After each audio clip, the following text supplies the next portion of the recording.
म चाहिँ डक्टर है होइन परेन मान्छे के हुन्छ त यसो तपाईँलाई के चेक गरौँ है प्रेसरहरू अनि सबै घरे चाहिँ कता यही घर हो अनि के छ त आमाहरू खबर गाउँतिर पुरानो बेताहरू के छ हजुरलाई हजुर कहिलेबाट हो नि यो घोडा र बाख्रा हजुर अनि घोडा हिँड्दाखेरि दुख्ने हो कि बस्दाखेरि पनि दुख्ने कस्तो हो गर्दा दुख्छ है कहिले कहिले सुनिन्छ भने धेरैसँग चेक पनि गराउनु भयो होला हड्डी केयर भन्यो होला होइन बुढेसकाल म परवासमै पहिला पढेर काम गरेको हो कि दुईवटा हड्डी छ नि अझै म टिचिङमा हो दुईवटा हड्डी छ नि आमा सुन्नुहुन्छ दुईवटा हड्डीको बिचमा पानी हुन्छ के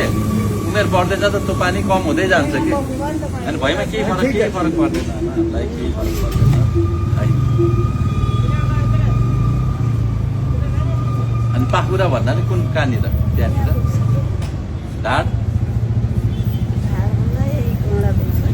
औषधिहरू खानु भएको छ कि छैन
यो लाउने मलम लाउनु घोडामा है अनि यो मलम चाहिँ घोडामा लाउनु दुख्दाखेरि अब खाने औषधिहरू पनि पऱ्यो भने दिन्छु यही हो अहिले तपाईँ लागेको पनि यही नै होला है यही मलममा दुख्दाखेरि लाउने मलम यसले चाहिँ दुखाइ सुन्ने नहुँदा कम गर्छ है अब यो बाहेक पनि अब केही पऱ्यो भने मैले गरिहाल्छ है यहाँ पनि लाउनु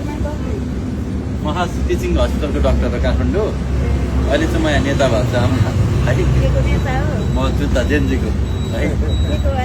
जेनजीको नेता हो जेनजीहरूको मेरो जुत्ता